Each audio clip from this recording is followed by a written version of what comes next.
Good evening and happy Thanksgiving. Thanks for joining us on this edition of In Focus on Whitewater Community Television's WCTV Channel 11.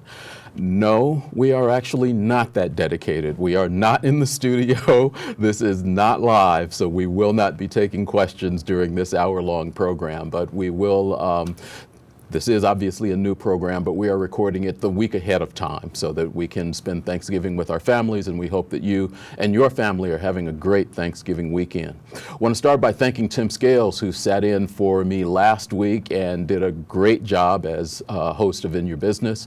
The host, who is Tim Scales, who is the host of In Your Business and also an IU East professor, talking about business and entrepreneurship here on In Focus. We appreciate him doing that, and hopefully we can get him back talking to some of the other business leaders around the community. I think he does a very good job of that, and it's always nice to have another voice and another host here on In Focus. This program is going to be focused really around Reid Health. That is a big organization, and a lot is going on there. So we'll be talking about some healthcare options, some insurance options, and things of that nature. But we're going to open up with Billy Kester. How are you? Good, thank you for having me. And Billy is the Vice President of Continuum of Care for Reid Health. Yes. I like that title. Thank you. What's it mean? It's very ambiguous, yes. Continuum of Care, or Vice President of Continuum of Care, is a role that some organizations call the Vice President of Population Health or the Vice President of Community Health. Ideally, it is looking at serving the needs of the population within your service area. So a lot of the programs that I oversee are looking at how we benefit the community, how we improve the health of the members of our communities, and care management of those individuals.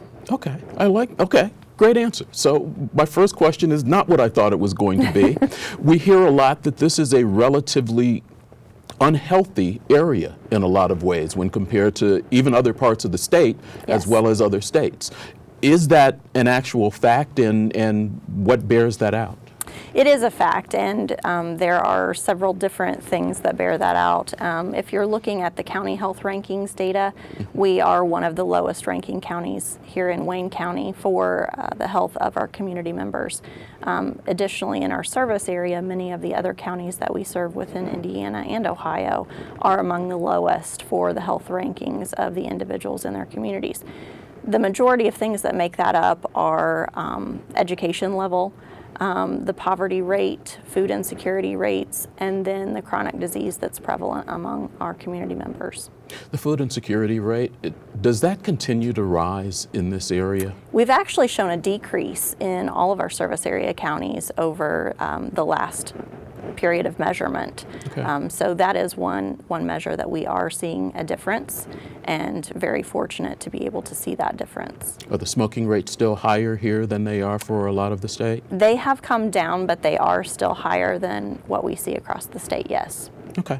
Now that I've ventured off course for probably what won't be the last time in this conversation, a couple of weeks ago it was announced that Reid Health had taken control, purchased actually, what most people in this community know as the county market Yes. building. But it went beyond the building. You all purchased what is known as Kings Plaza, that entire area there. Correct. Press release actually came out earlier today, not Thanksgiving Day, but on the day that we're doing this, that explained what you all are going to do with at least a portion of that. Can you kind of fill us in a little bit? Absolutely. We are planning to apply to become a PACE center. So it will be home to the Reid Health PACE Center should our application be approved through CMS, the Centers for Medicare and Medicaid. And that is to assist elders in the community to remain in their homes longer and live healthier lives overall in the community. Ideally, PACE centers are designed to fit dual eligible individuals, so individuals who qualify for both Medicare and Medicaid. And really, the center can be whatever the participant needs. There is an adult day center component, so if they need some additional supervision throughout the day, or they need assistance with medications through the day, physical or occupational therapy, they can come to the center for those things. But we will also have primary care in the center and transportation back and forth from home to the center or to other medical appointments as needed. Okay, this opens up a lot of questions. Let's start with PACE. Yes. What does it stand for? PACE is an acronym, and it stands for Program for All-Inclusive Care of the Elderly. And that is the acronym that has stuck with PACE since its inception. Which was when? Actually, PACE was formed as kind of a demonstration project in the 70s in California. Wow. And it became a recognized Medicare-approved program in the 90s. Okay. It's taken a while to, it's been around for a while, but Yes. it maybe hasn't grown. It's growing more, I think, now, and there are talks that it will try to continue to grow. They've actually got goals that they're trying to hit with this. What is being seen, not just here, but across the country, that makes this type of location, this type of facility needed? I think, in general, our aging population. We have older seniors in the community, and we're all getting older by the day. So the fact that we have an aging population across the nation is, I think, the biggest push behind why these services are increasing, and we're seeing more and more of those develop, and more projects that are focused on that population. You have to be Medicare and Medicaid eligible. Is that what I heard That you is how say? the program is designed, yes. Is there a dollar figure or what that creates that eligibility for people? For Medicaid, there is a dollar figure, yes. It is based on financial means. For Medicare, no. It is age or disability requirements that allow you to be eligible for Medicare. There are other PACE centers, and this is something that we're still exploring, but other PACE centers who accept Medicare only, and then the participant makes up the Medicaid portion of what that cost is. So that is certainly an option that we are exploring. Some people would say, based on your original answer to me, that you all put the cart in front of the horse or something because you've purchased this piece of property, but you don't yet have the certification to do it. Did you have to have the location Yes. before you could be Yes. certified?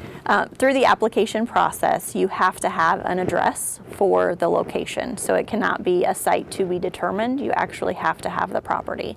And then as we go through the application phase, there will be site readiness visits and other things in the process of that. So our construction, hiring staff, assigning staff to that location, all of those things are part of the readiness assessment. Okay.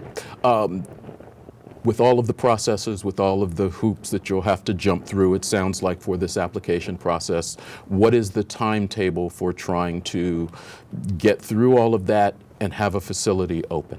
Our goal is November of 2019. Okay. Have you already started? Have you been in the building for a while? I mean, obviously it was quiet. It was announced that you bought it. Did you have possession of it before, or have things just started right now? Just started right now. Okay. Design plans are still being laid Yes. out, exactly what's going to be where? Yes. Okay. I have to ask probably the most obvious question that will come out of this. Reid Health has taken over another property and taken it off the tax rolls, is how it will be placed out there. Talk about, if you can, since you bought the entire plaza, what part of that, if any of that, will actually remain on the tax rolls? Because there are operating businesses there, which means you all are now landlords. Correct. And those are still in place. Those will still remain on the tax rolls. And actually, all of the retail space for the center will remain on the tax rolls. The only thing that would not be eligible for the tax roll is what is considered a hospital-based service. And PACE would be a hospital-based service. So that portion would not be on the tax roll, but the remainder would be. As you all look at being able to do this, it sounds like some of this might put you in competition with other entities in the community. Is it what it sounds? It does not feel that way to me. Okay. Through PACE, one of the great things about PACE is that PACE kind of becomes the organizer of all of the care. So PACE would actually contract with nursing homes, home care agencies, durable medical equipment providers to resource the participants within the program. There are going to be PACE eligible individuals who will need nursing home placement at some time, who will need a home care agency, a personal care attendant, those sort of things. We don't aim to be all to all people, so we will be contracting with those entities to provide the services needed for our participants. How was this location decided? How was the west side, this particular piece of property, what was the conversation that made you all say, let's go there, as opposed to even just finding a location and maybe building it?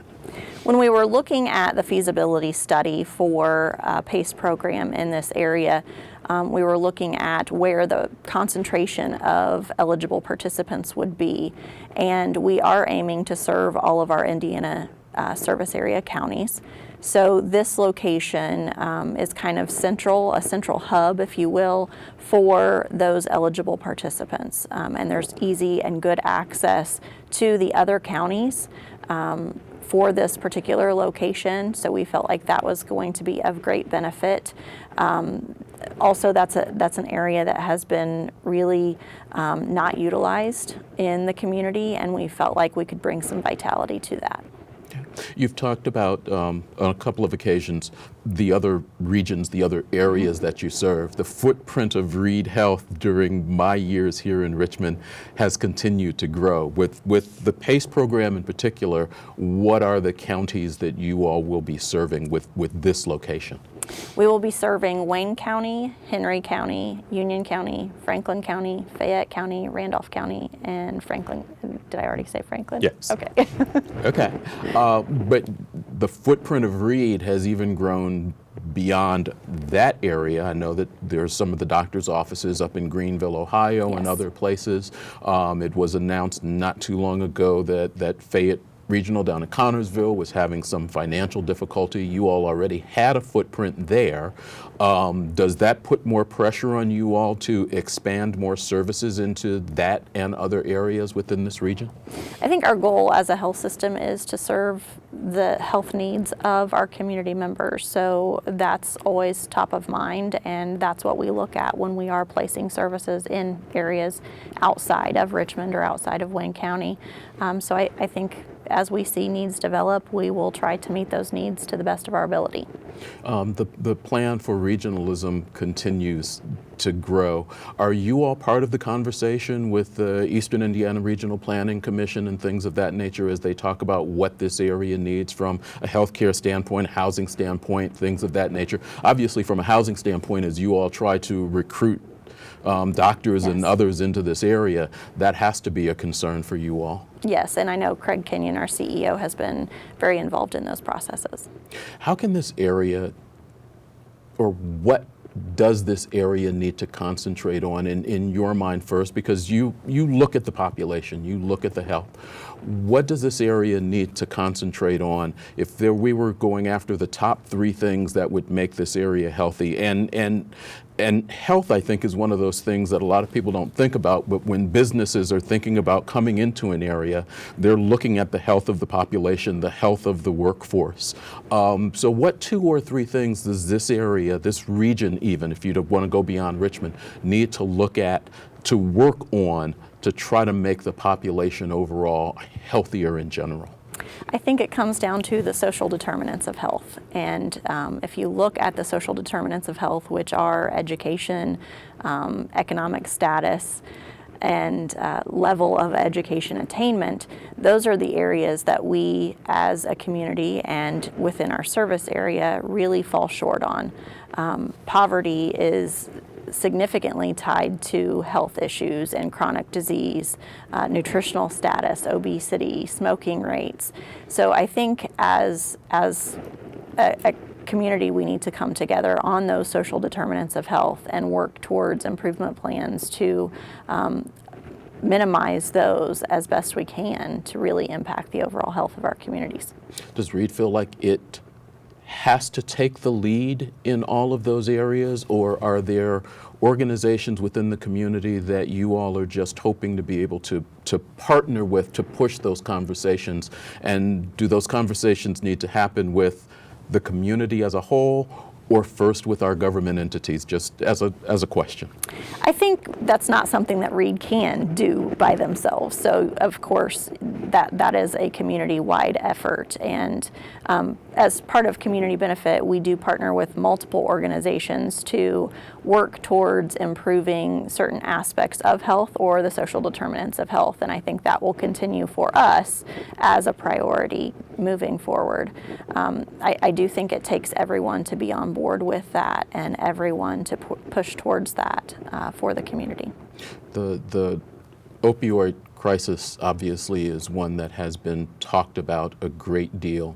Where does the conversation stand in relation to the Heroin is Here group and things of that nature, and how they have been able to kind of move that needle in this community, or have they been able to in this community? Have they moved on to whatever is next beyond the original conversation? Well, I'm not sure if you're aware, but Heroin is Here actually combined with Drug-Free Wayne County Partnership, and through the leadership of Drug-Free Wayne County Partnership, they have secured grant funds to expand their efforts and really grow a community partnership for substance abuse prevention and awareness. And I think they're doing just that. I think there is a much more heightened awareness of the issues that are prominent in our area for substance abuse, and I think now it is looking at what resources we can bring in to prevent that in the youth that are growing up with this all around them, and how we address that with those youngsters as they grow older.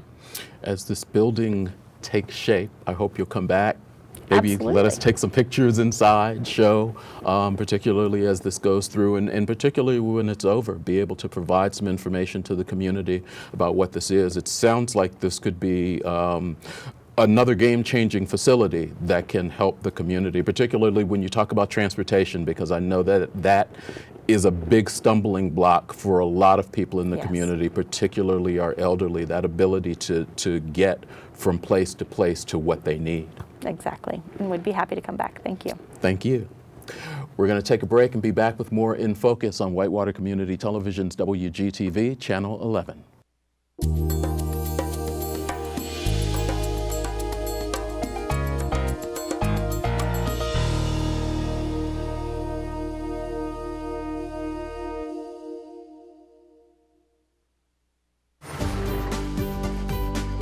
Hi, what seems to be bothering you? Hey Doc, I got a fever and chills. I really don't think I should be on the road. Okay, I think that's something we can help you with. Real-time care anywhere. Reid Health now, right beside you. When we look at public health preparedness, we look at the overall health of the community during a disaster. When you look at a public health disaster, there are numerous things that people can do to take care of themselves. And whether that's good hygiene, washing your hands for at least 20 seconds with soap and warm water when you touch things, not touching your hand to your face, but also if you look at a long-term public health disaster, you will make sure that you have a great family disaster kit available, meaning that you have at least 72 hours worth of food, water, medications, those daily commodities that we need to live off every day. The best thing that you can do in a public health disaster is to stay informed. Listen to your government officials and what they suggest. If there's vaccines that we need to get or medications that we need to get in the disaster, make sure that you have those. But more than anything, make sure that you are educated, that you are prepared, and that you are well informed through the agencies that are helping to help you. Hi, I'm registered dietitian Jennifer Stockler. And I'm Chef Dugan Wetzel. We are the hosts of iHeart Cooking. This month at Elstro Plaza, we're cooking a healthy meal on the grill.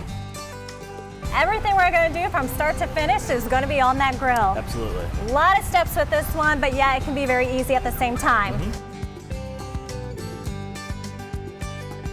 Join us on Monday nights on WETV Channel 20 at 9:30 as we cook up more heart-healthy recipes.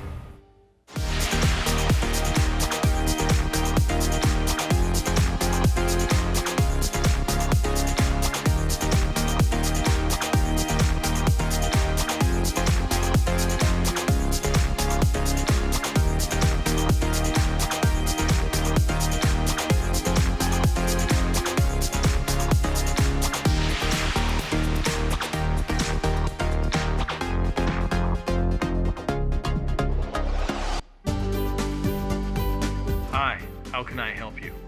My daughter has a fever and she isn't feeling well. Okay, let's get her feeling better. Receive quality care within the comfort of your own home. Reid Health Now, right beside you.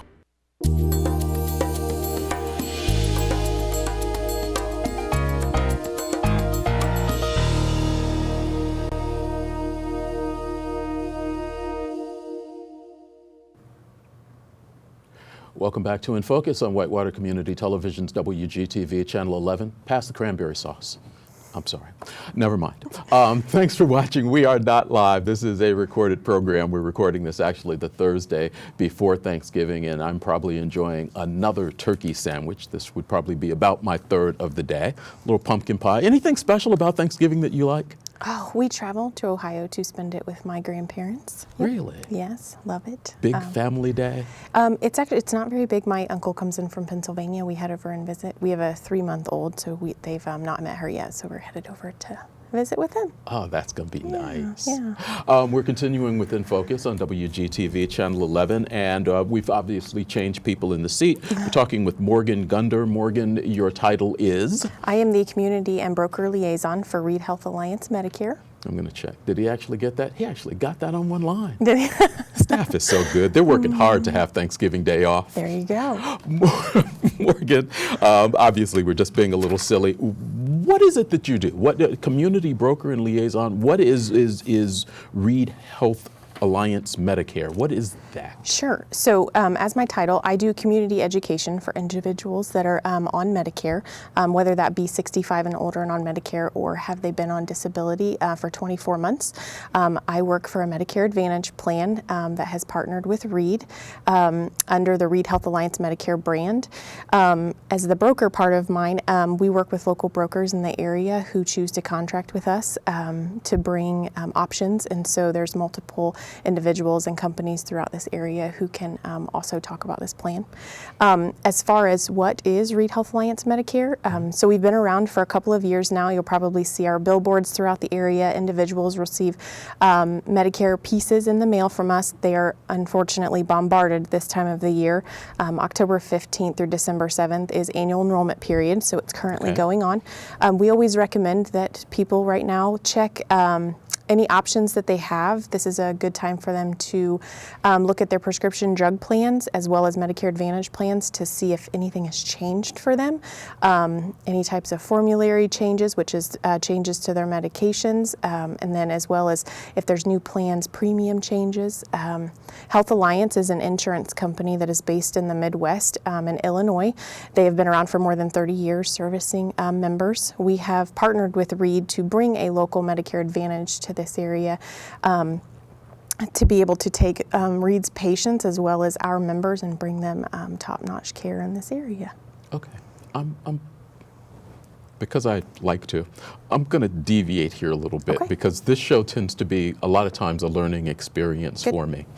I get the feeling from things that I've seen, commercials, talking to people, reading stuff on social media, which I don't believe most of, that people really don't understand Medicare and Medicare Advantage plans even after they're in it. I wanted to say until they get in it, but even after they're in it, they don't really completely understand this.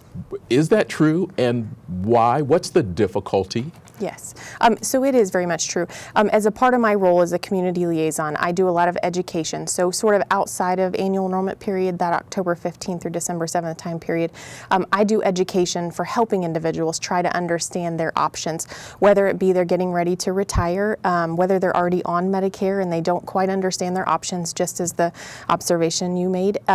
And so what happens is when you enter into the Medicare world, whether that be you have been on disability for 24 months and you're newly eligible for Medicare, or have turned 65 and you're going to be entering into the Medicare world, we kind of like to explain there's 3 types of scenarios for people. The first one would be is that you sign up for your Medicare, your parts A and B through Social Security, and your prescription drug plan that you would pick up through a private insurance company. That's kind of your first case.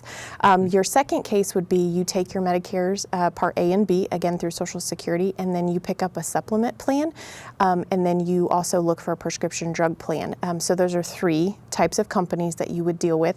That's your second case scenario. And then your third would be to look for a Medicare Advantage company, which we also know as Part C.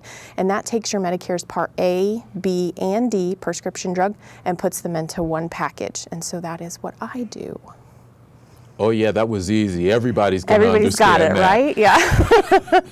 When you hit 65, is Medicare your only option unless you're, for the most part, pretty wealthy and can afford to buy insurance on your own? I mean, are there options? So usually, you usually have an option. Medicare is usually primary. If you have worked 40 quarters in your lifetime, 10 years, you are eligible for Medicare Part A. Part B comes then when you're either 65, again, or 24 months after being on disability. That's usually kind of your first option, but individuals who have retired from a company who have offered retiree type insurances in this area, pardon me, I know Dana might be one, Verizon might have been one, as their retirees had offered a plan for them.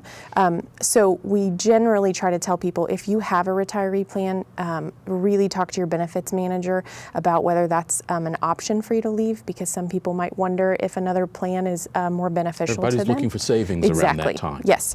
To that point, you do become sometimes on a fixed income, and so those individuals really want to see, am I going to get the most, for my money? And so, in those types of situations, we really recommend talking to your retiree, your benefits manager, to see, because if you leave a plan, oftentimes you cannot go back to that plan, and you certainly wouldn't want to leave something and then things change and you not be able to go back and be in a worse off scenario. So, those are kind of your main options that you have once you turn 65.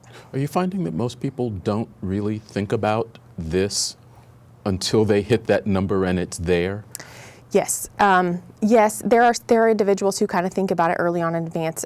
We do types of education, community educational type of presentations throughout the area at senior centers and libraries to help people start to think about that, because it's a good recommendation about a couple years before you're ready to retire to think, okay, what's next? You've been planning for years your retirement, but what happens to your health care once you reach that point? So we very much recommend looking at those options and understanding what you can do at that time. Okay. One thing need to ask real quick. We were just talking to Billy about PACE. That's a Medicare and Medicaid type of program. What you're doing, does that have anything to do with that particular PACE organization? It does not. Completely. I mean, just because you're saying Medicare. Yeah. Exactly. Separate. Very separate. 2 totally different things offered by Medicare. Okay. Yes. This has the Reid Health name on it. It's Reid. Does Reid own this? I mean, is this? Good question. They do not. So Reid Health and Health Alliance are 2 separate entities. Health Alliance, as I mentioned, is the insurance company based in Illinois. And when they partner to bring a Medicare Advantage plan, we often partner with rural community hospitals. We have plans like this in the state of Washington and also in Iowa, and then of course in Illinois. It is a provider-owned insurance company. And so when we partner with other hospitals such as this, they do it to bring more of a personal touch for their patients and members, something that would benefit them and the community to bring that top-notch coverage and care.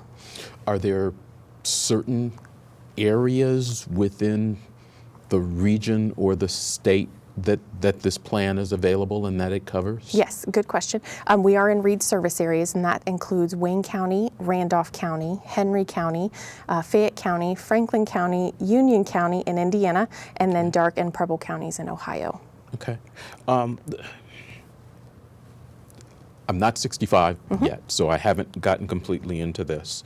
I know one of the things that concerns people a lot when they go into an insurance plan is what or who they may be forced to see. Yeah. If somebody comes to you and says, I have a primary care physician, can I keep them? Is that a definite yes? Is that a maybe? What are the contingencies for that? That's a very good question. We often, insurance within Reid, most insurance providers are accepted within Reid. But when you look at a Medicare Advantage plan such as ours, we have a provider directory that we like to go over with individuals when they look at enrolling here. It is primarily Reid's network. We do have other hospitals that are a part of the network, but this is built with Reid for those individuals who really do love to stick with Reid, but we have others who don't quite live very close, say in Brookville, and they still come to Reid because they like the coverage and the care that they have here. So it's always something that we review with someone to make sure that it fits their needs. Okay. The other thing that I know is a concern for a lot of people when they're looking at insurance coverage, supplements, whatever the case may be, are their pharmaceuticals. Yeah. Everybody has to do that, and people have a passion sometimes about the pharmacies that they can go to. They have gotten comfortable with the pharmacist, they've gotten comfortable with its location. What do they need to know about what their options are for pharmacies in this area? Can they use somebody local? Do they have to go to a large name? That's it's a good question. There's that is something that is important to a lot of people. So in this area with our plan, we do have preferred pharmacy relationships with Walgreens is our national one. So anywhere in the U.S. you can see Walgreens. And then within Richmond we have Phillips, which is, everybody knows, I think there's 3 locations here. One thing I always like to put is that they deliver, and so in the winter when there's ice outside like today, they help deliver. And so that's a good one. Reid Health's pharmacy is also a part of it. And then in the Connorsville and Brookville area, we have MediCenter, but MediCenter I believe has 3 locations, which are in Connorsville, Cambridge City, and then Union County and Liberty. And then George's pharmacy is in Brookville, as well as a new location is being built in Connorsville. So those are our preferred pharmacies. So there are additional discounts that you get for going with those pharmacies. But if an individual does like another type of pharmacy, like a CVS or a Walmart, those are certainly options that they can look at. Okay. Yeah. Costs associated with various plans. We just talked about people trying to save as much money as possible. Yes.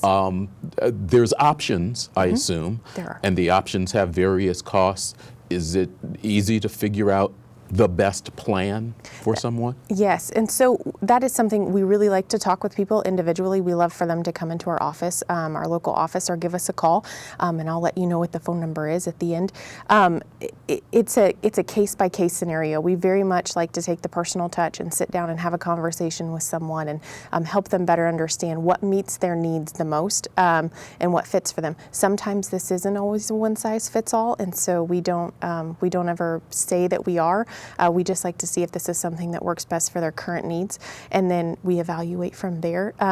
Cost-wise, it is based within the market, and so we certainly talk about that with them and see if it fits their needs again, and then we go from there.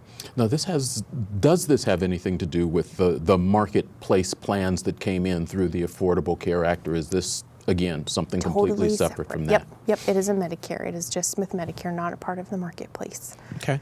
And you said local office. Are you based locally here? People can find you. They'll actually talk to you. You didn't fly in just for this interview? Right. No, I'm not that important. No, we do. We have a local office. It is in the 600 building downtown with Reid's Patient Financial Services inside the main lobby. We are on the right across the street from the former Elder Bierman. That's something that we very much pride ourselves on being separate, is that we have a office here. You'll notice there's sometimes you can't find local offices with insurance companies, and so that's something we very much like, being able to meet with people face to face when they have questions about claims, we have member service reps who are also down there so they can come and see someone face to face. It just gives that personal touch that a lot of people like to have. Yeah, they like that face to face. They do. You mentioned that there's a phone number. Do they need to set an appointment to come see you or someone in your office? Is that the best way to do it? Can they just kind of, hey, they're downtown, they're having lunch, they just want to stop in? Does that work? It does. We are open from 9 to noon and then 1 to 4. You do not have to make an appointment. You can certainly call and make an appointment if you would like to. Other than that, you can just come in when it is convenient for you. I just remind people that changes at this time of year have to be made before December 7th, so trying to get in before then. Otherwise, you will be with the same plan that you currently have if you make no changes. You mentioned that you do kind of community events, education. How do people find out about that? I mean, if somebody is 63, 64, they're watching this and they're going, you know, I really hadn't thought about that. I really need some information. How do they connect to find out where classes are? Are they held in certain places? Are they held at the community centers? How do they figure that out? So we do a lot with community centers within senior centers. Also, we have a website. It's healthalliancemedicare.org/Reid. We'll probably post that. That's a lot. On there, we have a site that shows for events that we have coming up. Current members usually get a flyer that shows where we're at and what we're going to do. We work closely with the local area agency on aging, Livestream, and we like to help sponsor events with them, do educational types of things. Usually, if we do something, we are advertising somewhere that we will be there. So it's kind of the general way we like to get messages out about through advertising and things. But yeah, certainly our website is a good place to look. And then if we do some things, sometimes it can be posted on the radio or stuff like that. But this is your busy time. You're trying to get them in. December 7th is the date that people need to circle on their calendar. Correct. Give your phone number one more time. It is 877-749-3002. Morgan, thank you very much for spending some time. Thanks for having me. I appreciate it. Thank you. We'll be back with more In Focus as we continue on Whitewater Community Television's WGTV, Channel 11.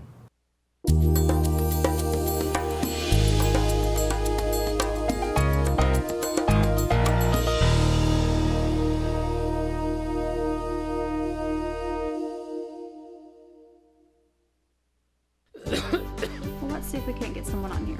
Hi, how can I help you today? My dad is really sick, and I just don't want to take him out in this weather. Okay, let's get him feeling better. Receive quality care in minutes, even in the middle of the night. Reid Health Now, right beside you. Family disaster plan is the document that a family would make to prepare themselves on how they would respond or how they would react to any event or emergency. The plan should be written by all members of the family. That way they have ownership, they all have involvement. Everyone's ideas are addressed and concerned and all brought together to make a complete document. Contact information is important because you and your loved ones may be separated during an event. If you're separated, you have to know who to be in contact with so you all can communicate eventually together. Family members may be at different locations. They should have a central meeting point away from the home where they all know they can go to reunite and become a whole family again. Everyone should be prepared. When families are more prepared, it makes the community more prepared, and that's better for everyone involved.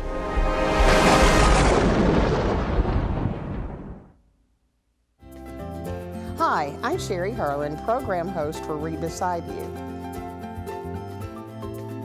Join me on the next episode where my guest will be Dr. Tom Hani, Reid Health endocrinologist, and Christy Farrell from Reid Health Diabetes and Nutrition Education. Join us Thursday, 8 o'clock on Channel 20.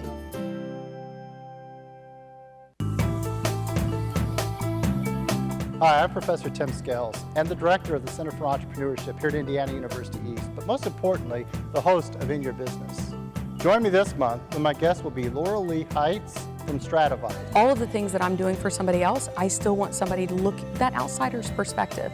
And I think that's what consulting really brings, is an outsider's perspective. Sure. I'd like to invite you to watch In Your Business, WCTV, Channel 20, Tuesday nights at 9:30 p.m.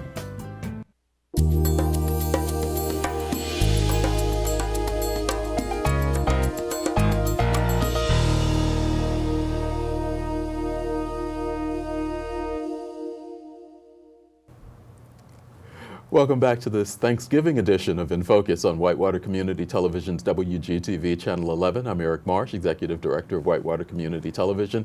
Glad you're able to join us and hope that you are having a great holiday weekend.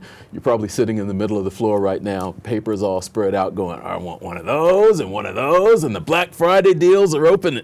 Do you shop on Thanksgiving Day? No. You're one of those that said no? No. Thank you. I appreciate that. We've changed the person in the seat again. As you can tell, Rebecca Wood is here. Rebecca, I ask everybody just to tell me what their title is. Okay. I like titles. I am the Director of Clinical Documentation Improvement at Reid Health. And I'm also over the Medicare Wellness Program in the primary care offices. Okay. This has turned early into a Medicare show. It's not so much about Reid, it's more about Medicare to a certain extent. It's a big program. Yes. And it's a program that affects a lot of people, disabled. When they hit 65, it's there, but it's a program that seems to have a lot of benefits. It's a program that wants people to live longer, wants people to live healthy. Am I reading that incorrectly? That is correct. Okay. So when you say the wellness, what is it, the Medicare Wellness Program? Yes. What does that mean?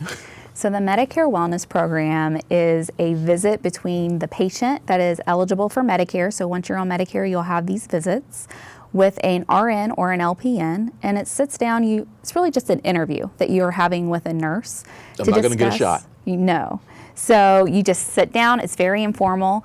They'll just sit across from you. They'll do your vital signs. They'll go over your past medical, social history, any surgeries that you had, your past family history. They'll go over that information with you.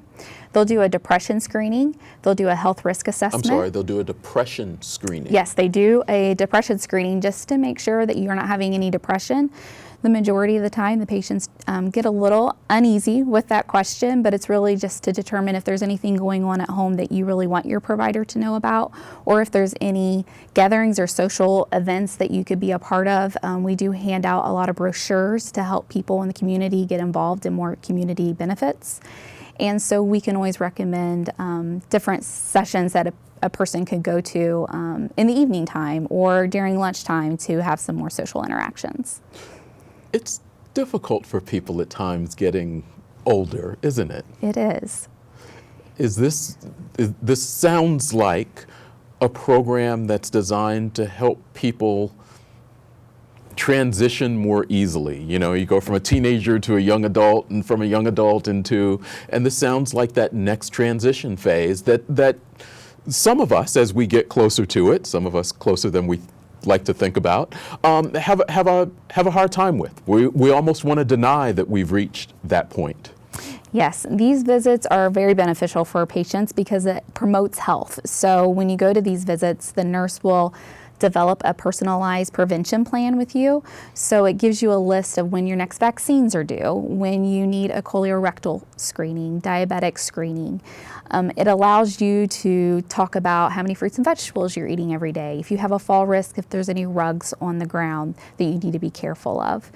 It's just a nice way to give some information about yourself to your provider in a time that the provider doesn't always have time to ask you those types of questions, but they still want to know.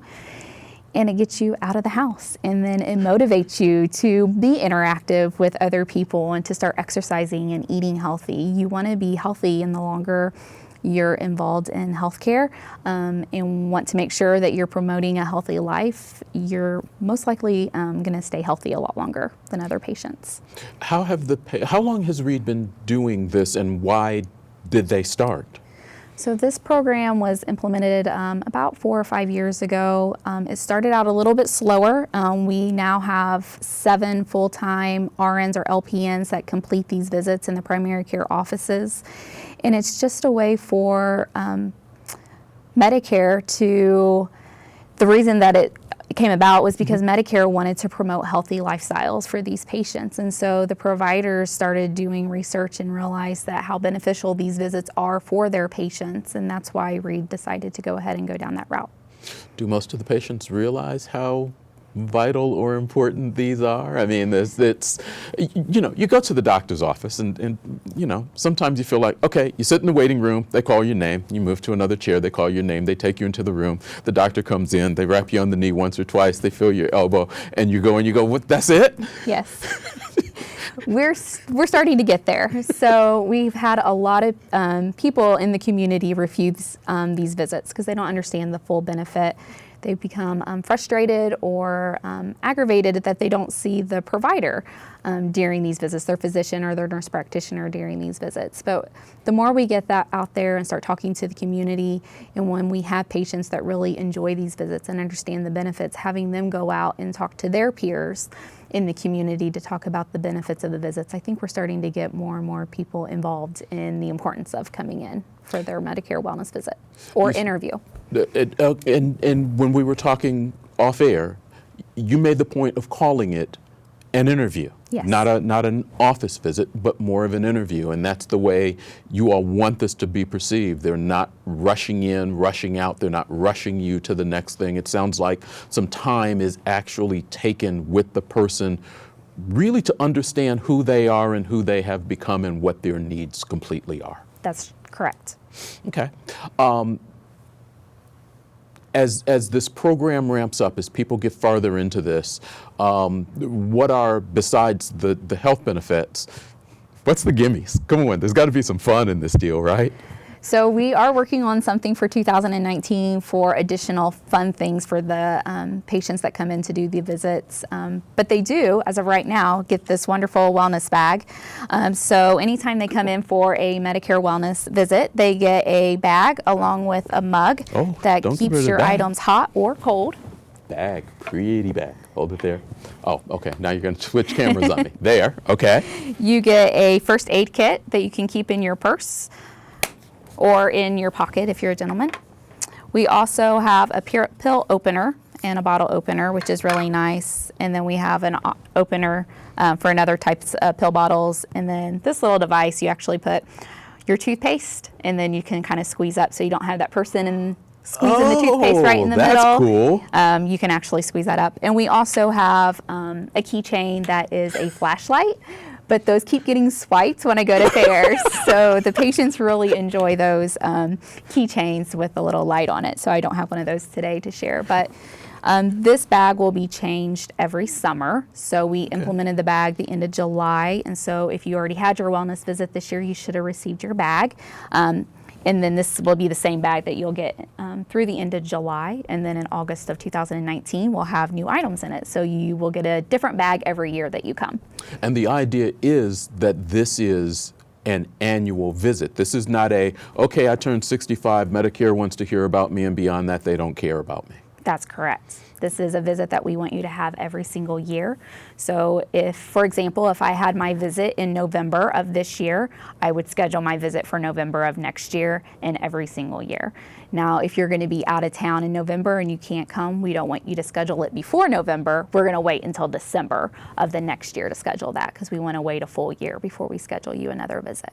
These visits happen, I guess, where? I mean, is this another doctor or another office that you have to go see? So this is in your primary care office. So if Dr. Anderson is your provider that you see, you would go to his office and you would just go to the checkout counter just like you typically would and just say what your name is and that you're there for your wellness visit. And then the nurse, her name's Robin Gallagher, actually is at the Reid Internal Medicine building. She would actually come out and she would do your whole visit with you with your vital signs. Does a blood pressure, a weight. They'll check your heart rate just to make sure your heart rate's okay, and then they'll go ahead and start your interview at that time. On average, I mean, you're not rushing people through these, but on average, how long do these sessions take, these interviews take? Some take 30 minutes, others take 45. When I first took over the program and was going and doing visits with the nurse just to kind of see how the interaction was, there was one that was an hour and a half, and it was only because we just really enjoyed talking during that visit. So that visit was a little bit longer than we typically do, but they usually are anywhere from 30 to 45 minutes. Okay.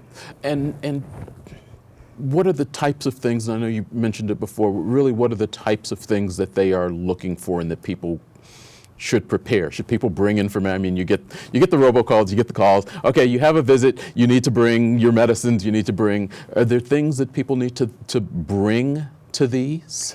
It would be very beneficial if you brought your updated medication list and your list of suppliers that you utilize. And so what that means is, which pharmacies do you go to? So do you have items that you get at our local home medical equipment store?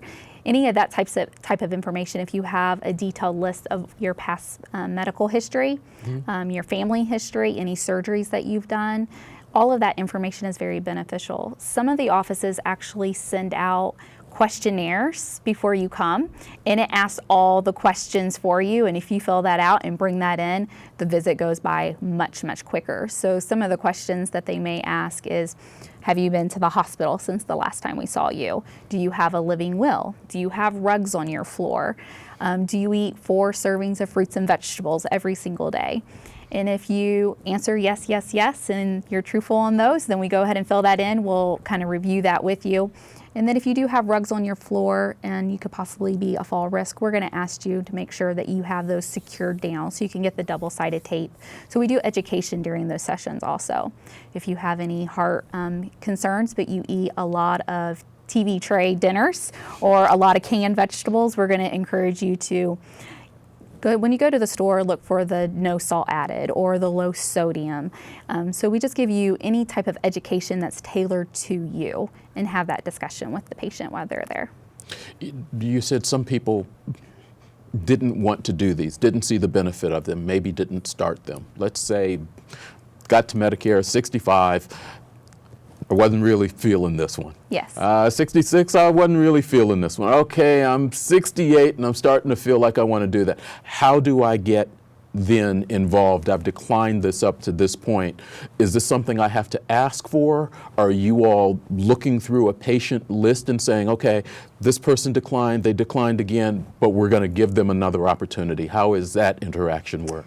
So we actually have reports that we can run to show which patients have not had a wellness visit, and we're calling those patients, and we're going to continue to call those patients unless we have someone that's just very firm that they do not want to be called again. We put that on the list not to call you again.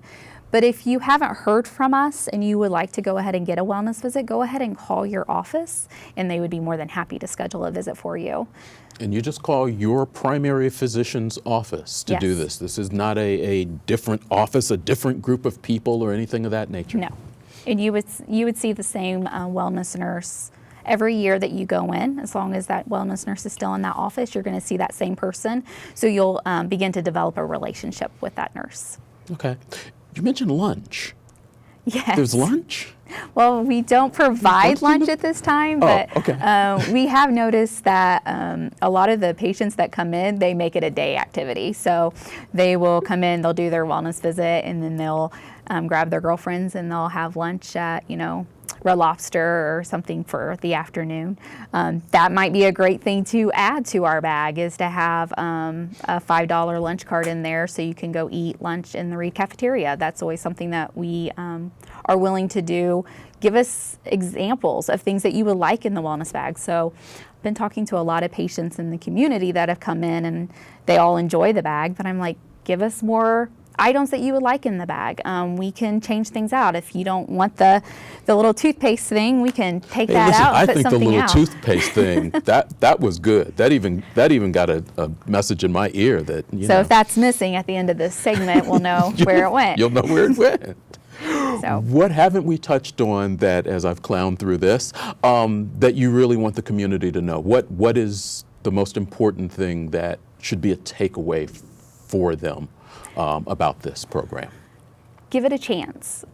Call your primary care office, get a visit scheduled, take the time to go in with an open mind and sit down and have that interview with that nurse and really talk about any concerns that you may have. Go through the process and kind of see what you think the first time around. You may find that it's not very beneficial for you and you'd prefer not to go in, but you got to at least try it. It is very, very beneficial for your providers. Your providers are able to, your physicians, nurse practitioners, they're able to get a lot of information from those visits. They review every single one of those visits after you've left. And if there's anything that's alarming to them or kind of stands out, they know what to look for the next time that they see you.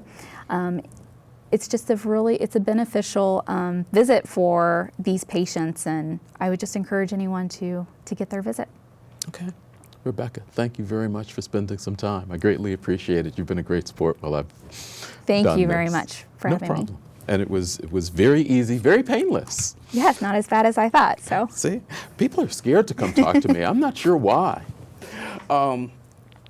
We appreciate all of our guests today who came in, spent some time with us this afternoon, and updated us on some things that are taking place in this community. And periodically, we haven't been able to do it a lot during this last year because this has been an election cycle, and we spent a great deal of time with that. But we do like to check in periodically with the folks at Reid Health because their footprint continues to grow. They continue to provide more and more health services to this community, and we just need to know exactly what's going on with them. So I appreciate Rebecca, Morgan, and Billy for being on the program.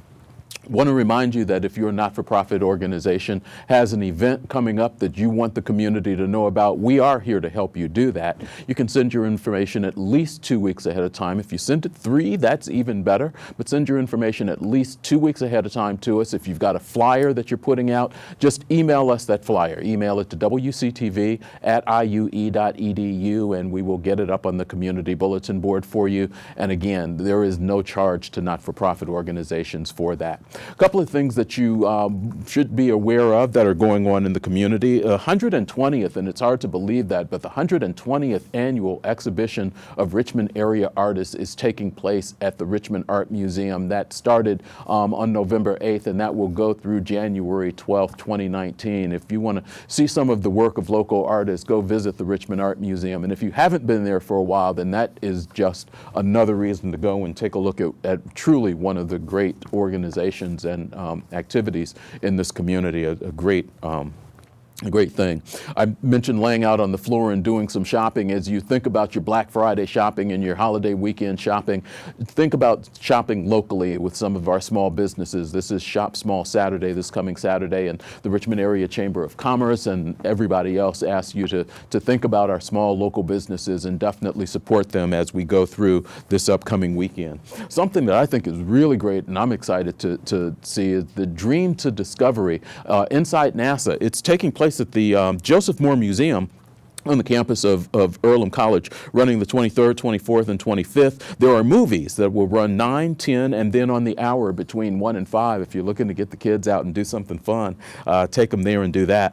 Another great organization in the community, the Richmond Community Orchestra, is having really their annual holiday concert. They are joining with the Eaton Area Choir. That's going to be on Sunday, this coming Sunday, from 3:30 to 5:30. Free admission, but donations are welcome. That's happening at Goddard Auditorium, 801 North, 801 National Road West, on the campus of Earlham College. Go check that out. For the Love of Legos, happening at the Centerville Library, taking place Monday, the 26th, from 4 to 5. And also something else that's going on, Hoosier Road Trip. They've got some passes to the Indiana State Historic Museum that you can actually check out with your library card, so go check that out. Depot Christmas Festival going on. That starts on Tuesday, the 27th, also December 4th and the 11th, from 5 to 9 p.m. Veterans Breakfast is taking place November 29th at 9 a.m. That's Morrison Reeves Library. The speaker will be Dwayne Hodgen, talking about his latest book covering veterans from the Vietnam era. It is free and open to the public. Also want to remind you that if you want to see replays of this show, you can do that this evening here at WGTV. It will also be available on our video on demand site, WGTV Online, and also the audio of this program can be heard 6 a.m. on both G1013 and ESPN Radio 100.9. I want to thank all of our guests for spending some time with us. We'll be back next week for another edition of In Focus on WGTV Channel 11.